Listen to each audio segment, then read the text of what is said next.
Tertanggal 15 Desember akhir tahun 2024 sudah keluncur yang namanya surat kuasa penagihan daripada si pinjol. Ya, dikuasakan akan melibatkan RT RW dan juga pihak yang berwajib untuk mendatangi nasabah.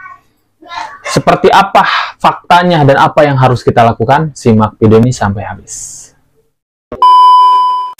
Assalamualaikum warahmatullahi wabarakatuh. Kembali lagi bersama saya di sini. Apa kabar kalian semua? Semoga dalam keadaan sehat walafiat dan selalu dimudahkan rezekinya. Di video kali ini saya akan membahas salah satu surat kuasa penagihan yang dikeluarkan oleh PT Digital Finance ya kepada CP Jasa Sinar Timur, katanya seperti ini. Ya. Mereka akan melakukan penagihan ke rumah beserta konfirmasi RT dan RW seperti biasa, dan bahkan melibatkan katanya pihak yang berwajib ataupun pihak kepolisian. Ya, faktanya seperti apa dengan surat-surat ini? Karena ini sudah beredar di tanggal 15 Desember 2024 ini ke nasabah-nasabah gagal bayar. Ya, kita bahas tuntas di sini supaya kalian paham. Ya, oke, sebelum itu yang baru bergabung tentunya bantu channel ini untuk berkembang dengan cara klik subscribe yang ada di bawah. Dan juga bunyikan notifikasi loncengnya supaya saat upload video terbaru kalian mendapatkan pemberitahuannya. Dan untuk teman-teman yang memang terjebak pinjol, yang masih gali lubang tutup lubang, bingung bayar pinjolnya, sebaiknya silahkan konsultasikan masalah Anda ke WA yang ada di deskripsi video ini. Karena kita akan bantu kalian terbebas dari jeratan pinjaman online dengan cara aman, ya, terutama mental kalian yang aman. Oke, kita lanjut membahas topik kali ini. Beredarnya surat-surat tugas ataupun surat kuasa penagihan ke para nasabah gagal bayar sudah turun di akhir tahun ini.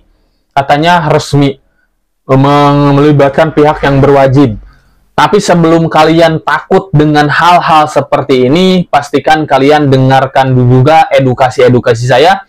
Karena di sini saya mengedukasi kalian supaya kalian itu paham.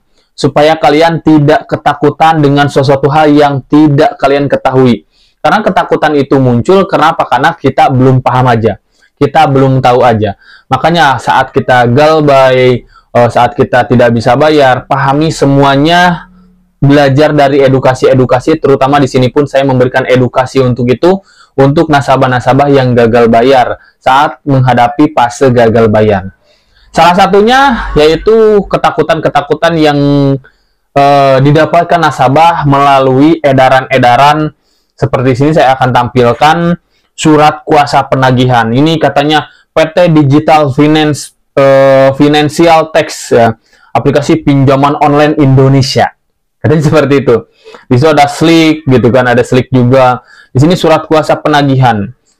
Nomor sekian-sekian. Pihak satu dari PT Digital Finance Tax memberikan kuasa kepada CP Jasa Sinar Timur. Alamat dirahasiakan. Alamatnya dirahasiakan. Ini sudah menjadi gambaran kalau menurut saya. Kalau memang ibaratnya resmi, kenapa harus dirahasiakan? Emang kantornya bodong? Kan seperti itu logikanya. Benar, ini yang pertama. Yang ke bidang usaha jasa penagihan. Kita baca nih.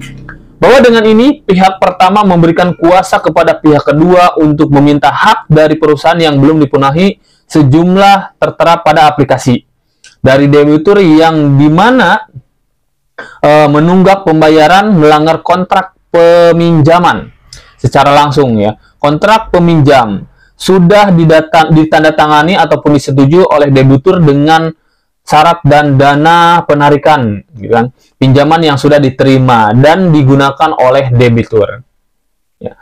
Di sini penarikan tunggakan tagihan akan didampingi oleh ketua RT dan RW dan juga pihak yang berwajib ke alamat rumah dan juga tempat kerja debitur. Ya. Kalau secara logika, di sini kalian jelas di dalam peraturan OJK pun penagihan itu hanya ke rumah, bukan ke tempat kerja. Itu yang pertama. Yang kedua, didampingi RT dan RW katanya. Mereka mau buat apa? Mau penagihan apa memang mau ibaratnya buat KTP? Ya. Dan lucunya lagi, ini didampingi pihak yang berwajib, apa hubungannya? Kalau teman-teman di sini yang sudah pernah didatengin kolektor lapangan pasti paham. Mereka itu datang seperti apa. nggak ada judulnya juga menghubungi RT RW terlebih dahulu. Apa hubungannya sama hutang piutang kita? Apalagi dengan ibaratnya pihak yang berwajib sama pihak kepolisian. Apa hubungannya sama kepolisian tentang hukum kita secara hutang piutang? Yang kalian harus pahami, hutang piutang itu hanya perdata. Gak ada hubungannya sama pihak yang berwajib ataupun pihak kepolisian. Ya, ini sudah menjurus ke ranah pembodohan. Kalau orang-orang yang awam pasti takut. Ya, makanya di sini saya memberikan edukasi seperti ini supaya kalian paham tentang masalah hukum kita gagal bayar pinjol. Poinnya yang seperti ini hanya pembodohan yang memang menakut-nakuti nasabah. Udah jelas banyak yang bilang mau datang ke rumah, konfirmasi RT RW, siapkan materai 10.000 bla bla bla, secara kayak kelihatannya kayak resmi gitu kan. Padahal bodong semua. Dan ini juga buatan sendiri. Surat-surat kuasa penagihan itu buatan sendiri. Pihak yang berwajib. Kalian bisa lihat nih ujung di bawahnya nih. Saya akan bacakan. Demikian surat ini dibuat dengan sebenar-benarnya, digunakan untuk tim lapangan sebagaimana mestinya. Katanya seperti itu.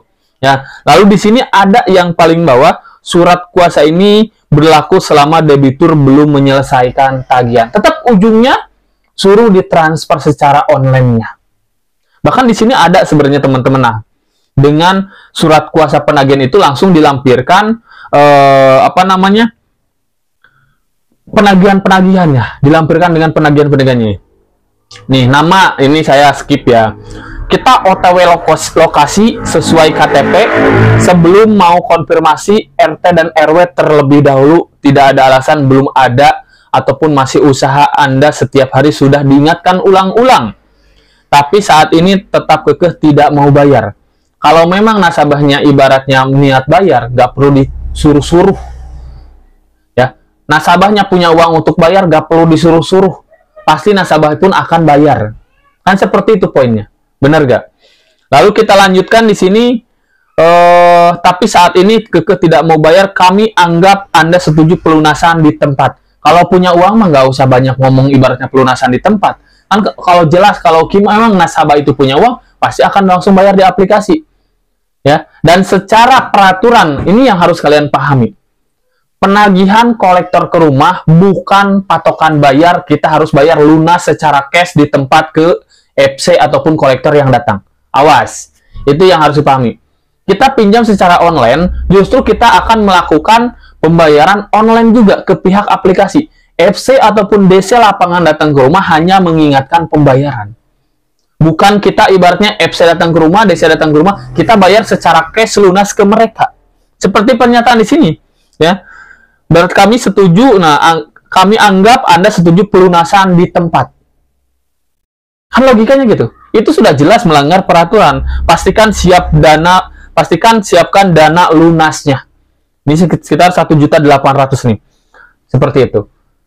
Ya, secara logikanya itu tidak ada di dalam peraturan, nggak ada. Kalau memang kita tindak pelaporan itu sudah jelas. Dan yang harus kalian pahami, yang melakukan penagihan seperti ini, kirim surat kuasa penagihan dan bla bla bla bla, tidak menyebutkan nama aplikasinya apa. Lucu kan seperti itu? Makanya di sini kalian harus menggunakan logika. Gak perlu mengikuti ibaratnya penagihan-penagihan yang memang terbilangnya bodong, yang hanya melakukan penagihan menakut-nakuti Anda di sini. Jelas ya? Lihat di bawahnya lagi. Kalau sungkan ketemu, silakan bayar di aplikasi. Sungkan ketemu kalinya. Bayar di aplikasi, usahakan bayar sebelum kami tiba di lokasi. Lucu sekali, teman-teman ya. Di sini, kalau sungkan ketemu, silakan bayar di aplikasi. Ujung-ujungnya sama. Tetap suruh bayar di aplikasi. Karena faktanya apa? Mereka tidak akan datang. Seperti itu ya. Jadi kalau kalian mendapatkan penagihan-penagihan seperti ini adalah gosip-gosip belaka yang ini suruh kalau memang sungkan ketemu silahkan bayar di aplikasi. Aplikasinya apa? Di penagihan-penagihan surat kuasa-kuasa seperti ini aja gak jelas sebutin nama aplikasinya. Coba kalau nasabahnya punya banyak aplikasi, ibaratnya nasabahnya mau bayar, ini aplikasinya aja gak jelas, dari aplikasi apa ini? Kan logikanya ke sana. Benar nggak? Ya. Di sini melakukan penagihan, tapi tidak jelas gitu kan aplikasinya apa. Memang seperti itulah tugas-tugas DC, menakut-nakuti nasabah. Memang seperti itulah debt collector mengancam-ngancam nasabah supaya nasabah bayar. Jadi menakut-nakuti, mengintimidasi. Pada dasarnya nggak jelas juga ini aplikasinya apa. Mau bayar gimana kalau aplikasinya nggak jelas? Kan seperti itu. Berarti memang bodong, teman-teman ya. Jadi nggak perlu takut. Dan faktanya juga ini, katanya lewat dari jam 12 belum bayar akan datang.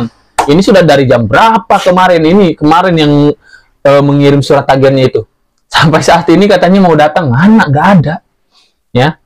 Poinnya, jadi kalau kalian mendapatkan ancaman apapun, penagihan mau datang ke rumah ataupun ibaratnya apapun itu, ibaratnya bahkan melibatkan pihak yang berwajib dan lain sebagainya, itu adalah pembodohan semata yang memang hanya menakut-nakuti kalian.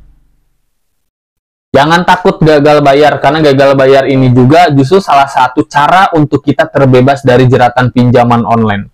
Jangan sampai kita memaksakan untuk bayar, malah gali lubang, tutup lubang. Dengan ibaratnya bayar menggunakan aplikasi lagi, ujungnya sama galbay. Banyak yang hutang puluhan juta, bahkan ada yang ratusan juta, mirisnya itu uangnya nggak dimakan.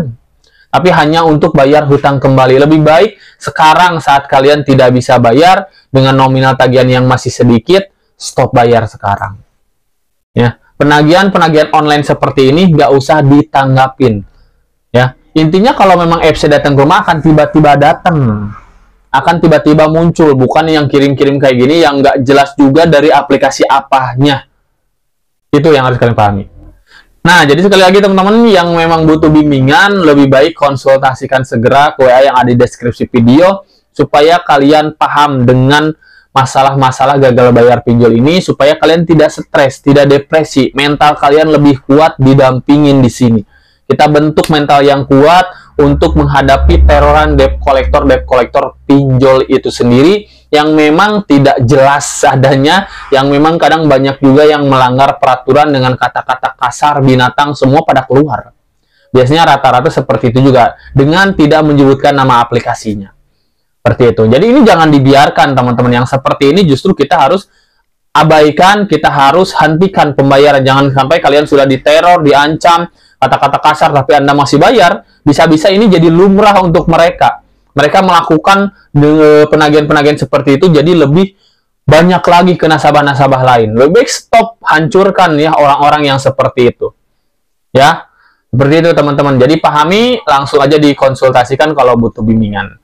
Oke, mungkin itu saja sedikit informasinya teman-teman. Mudah-mudahan bermanfaat. Saya pamit. Assalamualaikum warahmatullahi wabarakatuh.